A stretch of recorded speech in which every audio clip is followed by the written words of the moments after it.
get to the bottom of what's truly healthy in this crazy, complex world,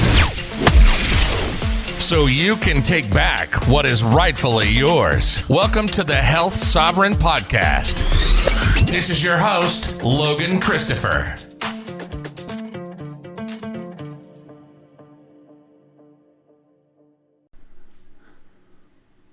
Welcome. Today we're trying something a little bit new. If you follow my work in a couple different places, you may have seen my medical monopoly musings writings. In fact, I've used bits and pieces of these on this podcast before. But today I'm going to be reading two whole issues or two whole articles from this that cover some of the crimes of Johnson & Johnson. I may continue this going forward. We'll see how I like it. So right now I'm posting these musings, these writings to Facebook and Instagram. They also go out as emails to Lost Empire Herbs subscribers, but figured this might be another good channel. I'm putting in the work to do these, so why not read them out loud and put them out this way as well. I know some people have more time to listen to things and prefer to do so than to actually go and read them. So we'll be trying this out, see how it goes. If you enjoy it, please do let me know. Let's dive in. Medical Monopoly Musings, number 38. Serial Criminal, Johnson & Johnson. With Johnson & Johnson, we see $4.2 billion in penalties paid out since 2000. This includes off-label or unapproved promotions, 10 records for $3.1 billion. False Claims Act violations, 12 records for $558 million. Safety violation, 11 records for $407 million. Foreign Corrupt Practices Act violation, 3 records for $70 million. Price fixing, 1 record for $60 million. Started in the 1880s, Johnson & Johnson made its name in various household products such as shampoo, Band-Aids, and baby powder. It went on to acquire many pharmaceutical and medical device companies. Tylenol was its biggest seller, representing 1/3 of its profit in 1982. When someone replaced capsules inside the bottle with ones laced with cyanide in Chicago, 7 people died. Johnson & Johnson immediately went to the media to tell people to stop taking their product. They issued a nationwide recall to determine the extent of the problem. This is regarded as one of the great cases of a corporation doing the right thing at tremendous cost to itself. They acted to save the public, and they bounced back quickly because of doing so. And this is where tamper-proof bottles became a thing. Yet, as we'll see in the next post, Johnson & Johnson was hiding evidence of harm in other products as early as the 1970s with its popular baby powder. Still, I think it's important to point out that with Johnson & Johnson, that the criminality has gotten worse with time. This is bound to happen when you realize that corruption expands over time in any large institution.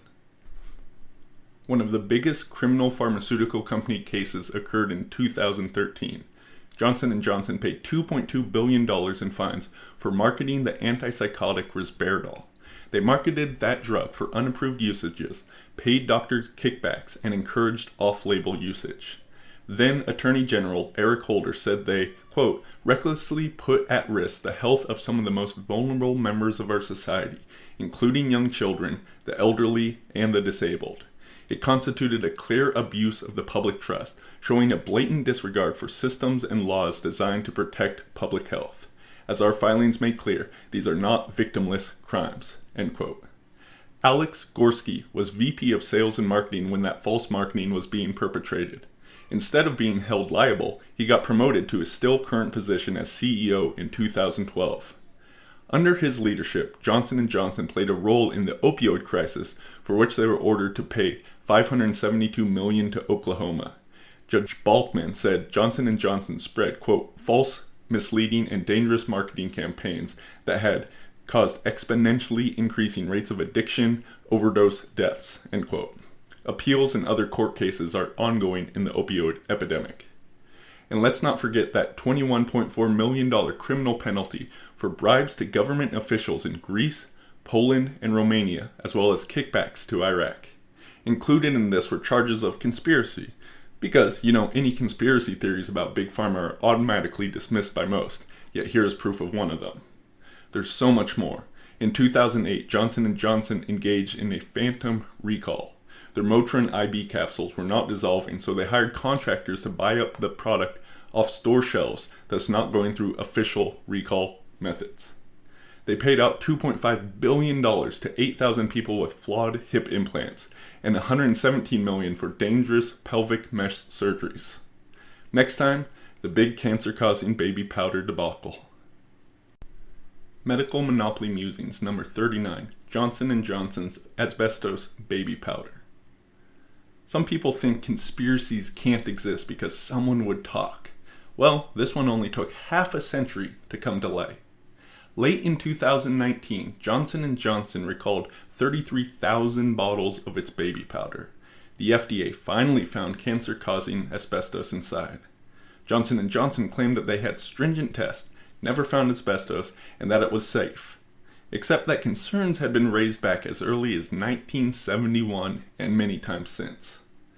New York Times reported, quote, an executive at Johnson & Johnson recommended to senior staff in 1971 that the company upgrade its quality control of talc. 2 years later, another executive raised a red flag saying the company should no longer assume that its talc mines were asbestos-free. In hundreds of pages of memos, executives worried about a potential government ban of talc, the safety of the product, and a public backlash over Johnson's baby powder, a brand built on a reputation for trustworthiness and health. End quote. Even the smallest amounts of asbestos are considered carcinogenic, being linked to mesothelioma and ovarian cancer. Did Johnson & Johnson pull their products like they did with the laced Tylenol as covered last time? No. They covered it up every possible way they could. In 1976, Arthur Langer at the Mount Sinai Medical Center found asbestos in talcum powders. The president of Mount Sinai issued a news release to say that they were older powders and new ones were safe, though that wasn't the case. You see, Mount Sinai received funding from the Robert Wood Johnson Foundation, started in the early 1970s with $1.2 billion of Johnson & Johnson stock. Johnson & Johnson CEO Philip Hoffman also served on the foundation board. Philanthropy obviously can be used for good, and philanthropy can be used for power and control, especially to protect profits. Johnson & Johnson put pressure on the FDA to not release what it deemed, quote, untrue information, end quote. This despite scientists reporting incontrovertible asbestos, or asbestos fiber counts that seemed rather high. They pressed the FDA to use a subpar method that wouldn't detect amounts under 1%, which FDA officials were okay with.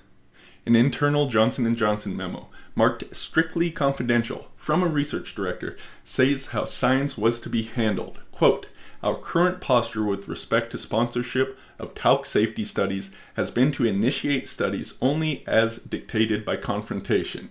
This philosophy so far has allowed us to neutralize or hold in check data already generated by investigators who question the safety of talc. The principal advantage for this operating philosophy lies in the fact that we minimize the risk of possible self-generation of scientific data, which may be politically or scientifically embarrassing. End quote. Reuters reported, quote, an early 1970s study of 1,992 Italian talc miners shows how it worked. Johnson & Johnson commissioned and paid for the study, told the researchers the results it wanted, and hired a ghostwriter to redraft the article that presented the findings in a journal. End quote. And that is how you control the scientific consensus. Do you think they're the only ones to successfully do so? It's taken almost 50 years for this to now be publicly accepted, even though Johnson & Johnson continues to spin it, deny, deceive, delay. Back in February this year, a New Jersey jury ordered Johnson & Johnson to pay $750 million to 4 people who said that Johnson & Johnson's baby powder gave them cancer. More court cases are coming. From baby powder to opioids, where Oklahoma State Attorney Brad Beckworth called them the kingpin of the pharmaceutical industry cartel, Johnson & Johnson has got their hands in a lot. Now they're branching into new territory. Despite this track record, or because of it, they just received a record-breaking $456 million contract to be one of the saviors coming to protect us all with a new upcoming vaccine. that's 2 issues of Medical Monopoly Musings that covered Johnson & Johnson. I figured since I have you here, I might as well give a couple additional thoughts on top of it. Well, it's important to note that today, as of I'm recording this, is May 20th. Yesterday, New York Times came out with a new article saying that Johnson & Johnson is ceasing its North American sales of talc-based baby powder. They also have a cornstarch version, which will still be available. But notice that it is ceasing North American sales. They're not stopping production. This is a pattern I see with pharmaceutical companies where, okay, over here we have these court cases, we have this public awareness that is growing. Let me ask you though, does asbestos only cause cancer in North Americans, or will it cause cancer in anybody? Well, they're still going to continue to sell it elsewhere. This is something, as I said, we see with pharmaceutical companies. What comes to mind is Bayer. They had a product called Factor 8. It was a blood product, and it was contaminated with HIV. This became public knowledge. They stopped selling it here, and they still shipped it overseas. That's Bayer for you. What do you expect from a company that came out of Nazis? And, that word Nazi is thrown around a lot. Unjustifiably so in many cases in today's modern landscape. But look at the history of Bayer, not something I've covered yet in the Medical Monopoly, but I'm sure we will be going there in due time. IG Farben, how that got broken up, literally coming out of Nazi scientists. So what would you expect? These are the actions going on. I ended that Medical Monopoly musing with Johnson & Johnson talking a little bit about the vaccine for the novel coronavirus. They're one of the many, many, many players that are in the race to develop this in order to save us all. I haven't looked too much into their specific vaccine, how it differs from all the other ones out there. Really lots of interesting stuff going on here. But one thing that is interesting for people that are aware of Event 201, who was there? One of the top guys from Johnson & Johnson.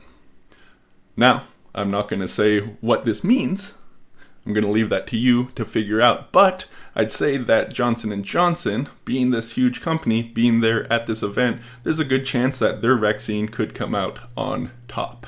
So we'll be looking into detail on that in the future. Johnson & Johnson, they're involved in so many things, from Band-Aids to baby powders to opioids to vaccines. And with this kind of track record, do you trust them? Do you want to continue using their products? Well, you might find there's actually quite a few of them in your home. Go and look around your bathroom, for instance, and see how much comes from Johnson & Johnson. And then your choice. Do you want to continue to support them? That's up to you. And of course, one product is not another, and not everyone at the company deserves to be called a criminal like this. Of course, many good people there, but we see that some of the leadership, maybe not so much. Thanks for listening. This is the Health Sovereign Podcast, detailing in some of the medical monopoly and what goes on, because they have the consensus worldview going on, and only when we can step away from that can we begin to truly be health sovereign, to take our health back into our own hands and get great results. Talk to you next time.